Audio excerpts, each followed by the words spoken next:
जहां नीतीश सरकार की तरफ से एक बड़ा फैसला लिया गया है। जी हां, ये फैसला है सवर्ण जाति आयोग के गठन का। ये फैसला इस वक्त नीतीश सरकार की तरफ से लिया गया।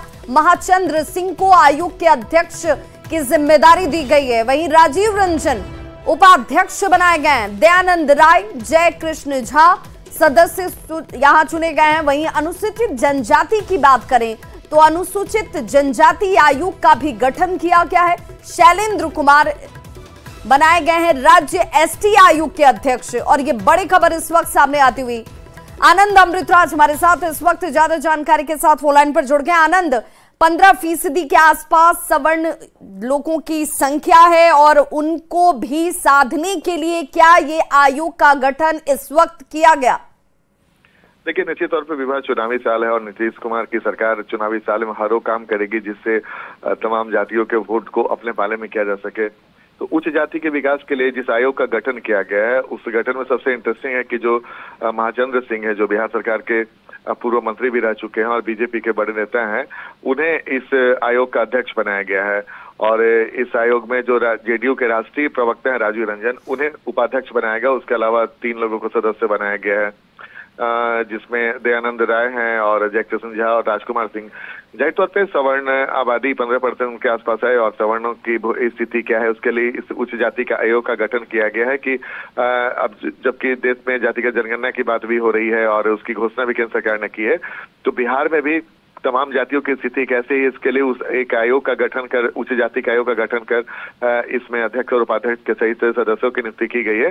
ये इस टीम का काम होगा कि बिहार में सवर्णों की स्थिति क्या है, कहाँ कमियां रह गई हैं और आने वाला समय उनके लिए और क्या कुछ किया जाए, उसके लिए आयोग काम करेगी। दूसरी महत्वपूर्ण बात है कि अनुसूचित जाति जनजाति आयोग का भी गठन किया गया और इसमें शैलेंद्र कुमार को इसका अध्यक्ष बनाया गया और उसके अलावा जो लोग सदस्य हैं, सुरेंद्र राव को उपाध्यक्ष बनाया गया और प्रेम शीला गुप्ता और तल्लू बासुकी और राजू कुमार सदस्य बनाया गया। जाहिर तौर पे बिहार में 20% की आबादी SC/ST की है और सरकार की भी कोशिश होगी कि भाई इस समय में और कैसे क्या कुछ उन लोगों के लिए बनाया जाए योजनाएं, उनके लिए भी ये काम करेगा।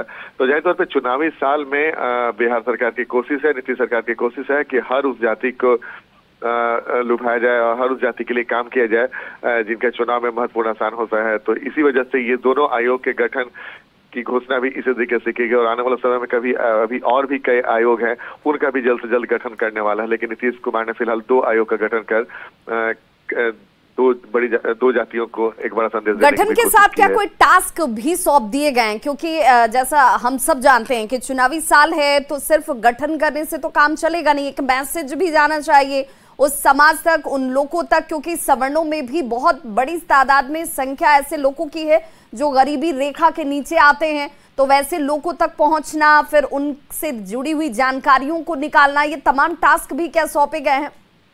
बिल्कुल, देखिए इसके पहले सवर्ण आयोग के नाम से ये आयोग जाना जाता था, लेकिन जिससे अब उच्च जाति आयोग का गठन कर नीतीश सरकार ने नाम बदल दिया है। लेकिन काम वही रहेगा कि सवर्णों की वर्तमान स्थिति बिहार में क्या है, क्योंकि बिहार में भी कई सवर्ण की जातियां ऐसी हैं जो काफी पिछड़ी हुई हैं और उनमें भी गरीबी है और इसके पहले लगातार बिहार में मांग भी होती रही है। तो बिहार सरकार की कोशिश है कि सवर्ण आयोग, उच्च जाति का आयोग का गठन कर उच्च जातियों की वर्तमान स्थिति क्या है, कौन सी जाति में गरीबी बहुत ज्यादा है, उनकी आर्थिक स्थिति क्या है, सामाजिक स्थिति क्या है, राजनीतिक स्थिति क्या है, तमाम बातों की जानकारी ये आयोग लेगा। आयोग के जो अध्यक्ष और उपाध्यक्ष और जो सदस्य हैं, तो निश्चित तौर पे दोनों आयोग का काम बेहद महत्वपूर्ण है और उन्हें ये टास्क भी दिया गया, जैसा कि आपने कहा कि टास्क भी दिया गया है कि उन जातियों की स्थिति वर्तमान में क्या और कहाँ कुछ समस्या हो रही है उस जाति का और कैसे सरकार को क्या कुछ करना चाहिए, उन तमाम बातों की जानकारी।